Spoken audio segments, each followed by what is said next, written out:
Oke, perkenalkan nama saya Fajar Afandi dengan NIM 2023 08 10 17. Di sini saya dan kelompok saya akan menjelaskan apa sih yang kita buat. Nah, sebelumnya ini adalah matkul bisnis intelijen dan visualisasi data.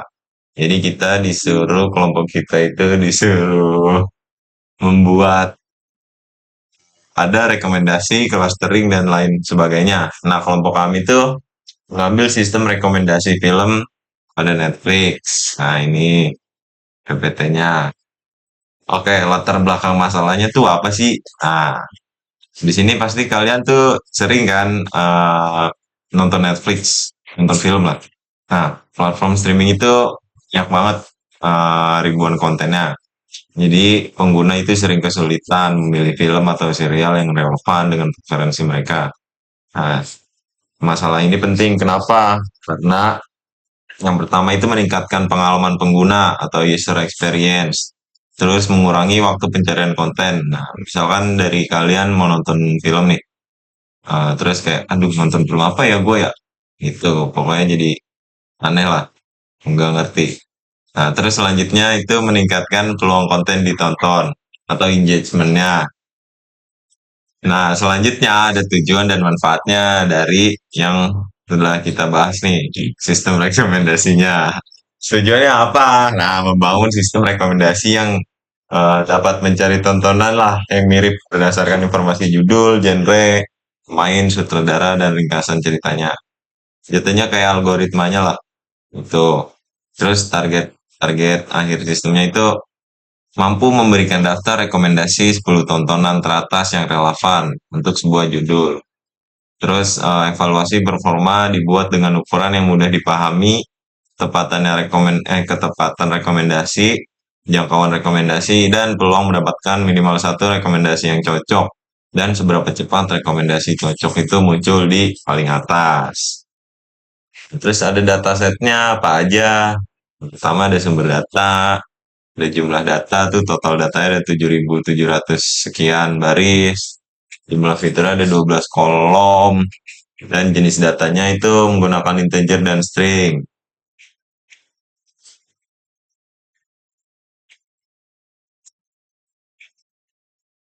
Terus ada apa sih? Nah, ini nih. Data pre-processingnya itu ada 5. Itu mengisi data kosong pada kolom teks dengan nilai kosong. Terus menghapus judul yang duplikat agar data unik.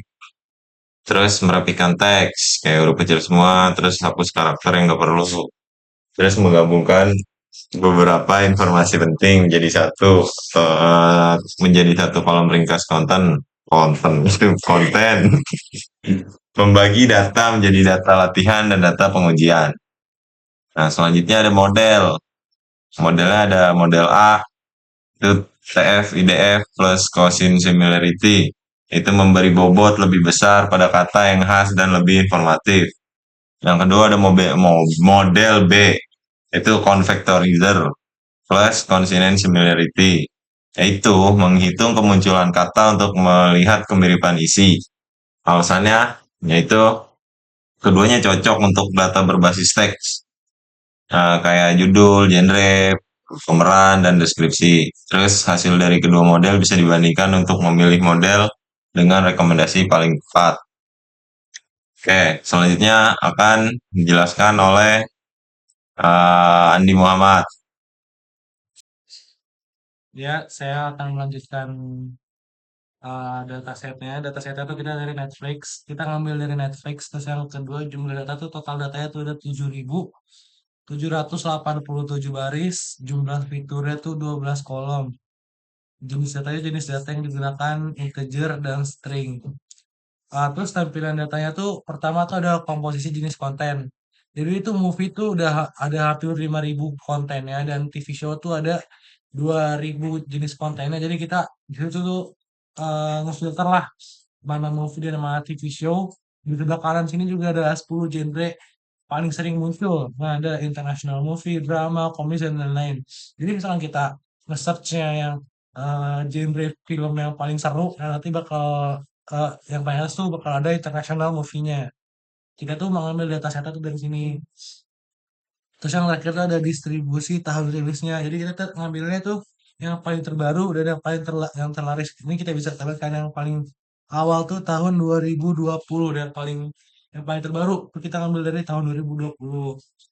Jadi misalnya kita nyari film One Piece. Nah, itu tuh bakal ketemu bakal bakal keluar tuh sama segenre kayak dia kayak misalkan Naruto dan anime-anime segala macem itu kita bisa memprediksi lah merekomendasikan kita bisa merekomendasikan film yang terbaru dan sesuai genrenya yang kita cari itu tampil datanya.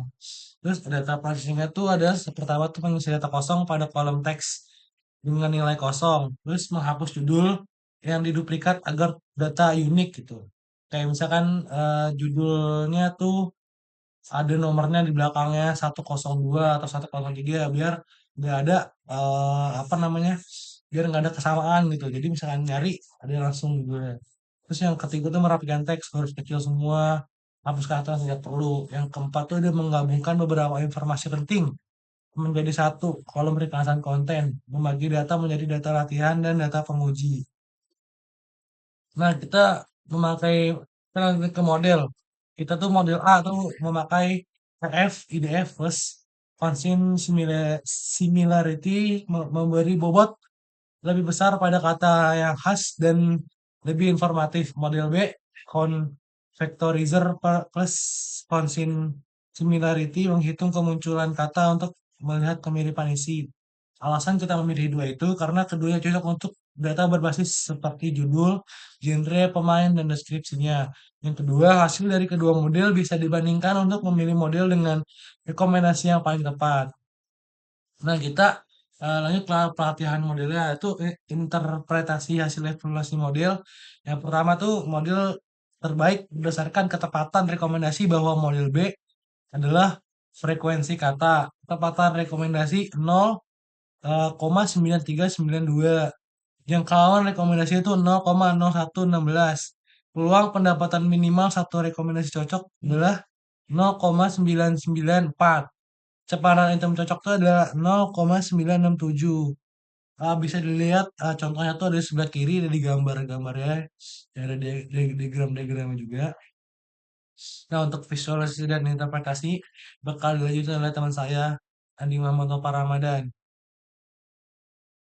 Halo, nama saya Adi Muhammad Ramadan, NIM saya 223081039. Di sini saya akan melanjutkan presentasi yang telah sebelumnya diterangkan oleh Ryan Dimas.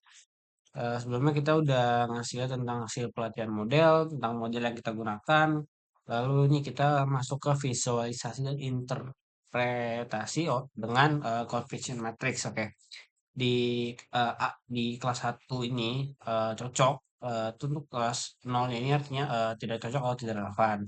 Nah, TN ini adalah true negatif, yaitu data yang sebenarnya tidak cocok dan model juga bilang ini tidak cocok. Lalu ada FP atau false positif. Jadi data sebenarnya tidak cocok, tapi model bilang cocok. Ini salah. Atau bisa dibilang rekomendasinya tuh ngaco. Lalu ada false negatif. Data data sebenarnya cocok, tapi model bilang tidak cocok. Ini salah. Konten bagus jadi kelewat. Jadi itu nggak filter. Lalu ada true positif. Di sini data sebenarnya cocok dan model juga bilang cocok. Berarti ini bisa dibilang yang benar. Oke. Dan selanjutnya dari conversion matrix itu ada ROC curve. Nah, grafik ROC ini menunjukkan bahwa kemampuan model dalam membedakan konten yang cocok dan tidak cocok. Nah, di sumbu paling bawah di nilai 0,0 sampai 1,0 adalah skala persentase kesalahan prediksi. 0,0 sama dengan 0%. 1,0 sama dengan 1%. Itu artinya. Nah, di sumbu kiri, nilai dari 0,0 sampai 1,0 adalah skala keberhasilan model menangkap konten yang benar-benar cocok. Lalu garis putus-putus yang menunjukkan model acak, karena kurva model berada jauh di atas garis putus-putus berarti model kita jauh lebih baik dari tebakan acak. Lalu ada nilai UIC sebesar 0,82 0,8727 menunjukkan performa model sudah baik dalam membedakan konten relevan dan konten tidak relevan di Commission Matrix. Lalu ada visualisasi dan interpretasi dengan feature importance. Nah, di grafik feature importance ini kata TV yang nilainya lebih tinggi menunjukkan model ini sangat dipengaruhi oleh konten serial. Artinya saat user mencari tontonan, model cenderung menganggap format serial sebagai sinyal kuat untuk mencari konten yang mirip. Lalu kalau kata season juga tinggi, berarti model peka terhadap tayangan yang punya beberapa musim. Jadi rekomendasi yang keluar biasanya sesama serial, bukan film satu kali tonton. Kalau kata genre seperti drama, komedi atau dokumenter itu ikut tinggi. Itu menandakan model menangkap tema utama konten. Jadi rekomendasi itu diarahkan lebih ke genre yang sama. Di sini termnya adalah kata atau frase yang dibaca model dari data. Sedangkan weight adalah kekuatan pengaruh kata tersebut yang menentukan kemiripan konten. Nah, dari nilai 0,0 sampai 0,6 adalah skala kekuatan pengaruh. 0,0 itu hampir tidak berpengaruh. Sekitar 0,2% untuk pengaruh kecil, sekitar 0,4 itu pengaruh sedang, dan mendekati 0,6 pengaruh kuat. Jadi angka itu bukan persen akurasi ya, tapi skor kepentingan relatif kata. Intinya modelnya tuh memilih rekomendasi berdasarkan kemiripan pola kata yang paling dominan di data. Lalu ini hasil prediksi versus data aktual yang ada. Dari hasil uji rekomendasi teratas model, sudah sangat baik karena sekitar 94,54% query langsung mendapatkan rekomendasi nomor satu yang relevan. Nah, jadi itu kesimpulannya berdasarkan eksperimen sistem rekomendasi dapat memberikan saran tontonan yang relevan menggunakan informasi teks dari data yang ada. Jadi itu poin kesimpulan utamanya adalah model terbaik dipilih berdasarkan ketepatan rekomendasi paling tinggi. Sistem sudah mampu membutuhkan proses pencairan tontonan serupa secara otomatis.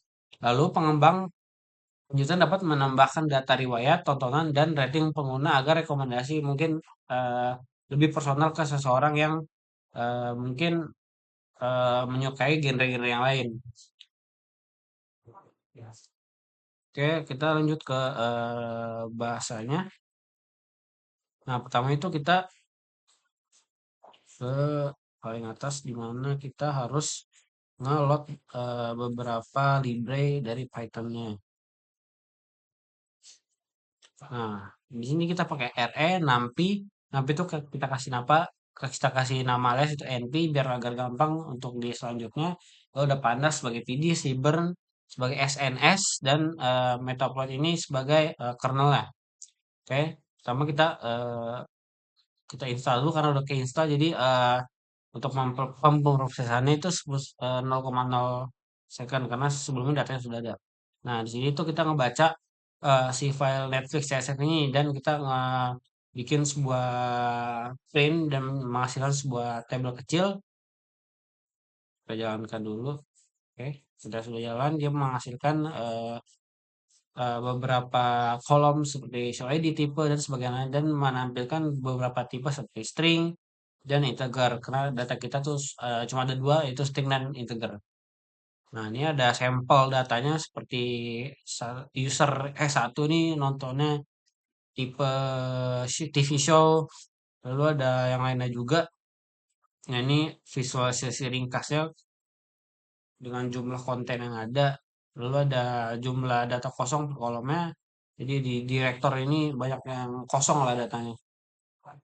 Kayak ini kita skip karena buat visualisasi data. Lalu ini ada pemrosesan data atau persiapan data.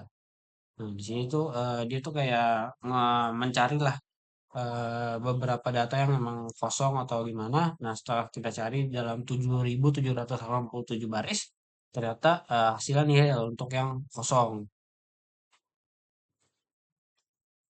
Lalu ada pemilihan dan penjelasan model. Nah, ini tuh dia milih lah modelnya tuh kayak model A tuh yang PDF IDF yang sebelumnya saya udah dijelaskan oleh teman saya. Lalu counter market shape itu model B yang udah dijelaskan juga sama teman saya. Lalu di sini ya ini hasilnya. Nah, di sini kan ada hasilnya nih. ketepatan rekomendasi itu dari rekomendasi yang diberikan berapa cocok dengan yang ada dan jangkauan rekomendasi dari semua konten yang cocok, berapa yang hasil ditemukan dan lain-lain. Lalu setelah kita jalankan, nah ini istilah model A itu lebih rendah dan beberapa tuh sama untuk mendapatkan ketepatan rekomendasi, peluang dapat minimal cocok dan kecepatan rekomendasi cocok muncul. Lalu ada visualisasi dan intervensi. Jadi kita menggunakan model-model itu matriks dan lain-lain. Oke, ini mungkin nah ini sebenarnya sudah saya jelaskan juga tentang kurva, tentang matriksnya. Nah, ini kita menjalankan dua model, yaitu con convectorizer, dan ini juga sudah saya jelaskan sebelumnya di video sebelumnya. Dan ini hasilnya prediksi data khusus data aktual kalau bisa kita nggak pakai table tadi, jadi top one relevannya itu kebanyakan true karena ini udah kita filter semuanya. Nah ini kalau misalnya kita filter, dia tuh berdasarkan data yang ada ternyata tuh Blue Planet kali itu paling banyak ditonton sebagai TV show gitu. Karena dia similarity skornya itu sebesar 0,52 lebih tinggi dari yang lain. Jadi itu kesimpulannya model terbaik itu dipilih berdasarkan ketepatan rekomendasi yang lebih tinggi. Oke, sekian dari kelompok kami. Kurang lebihnya mohon maaf. Terima kasih.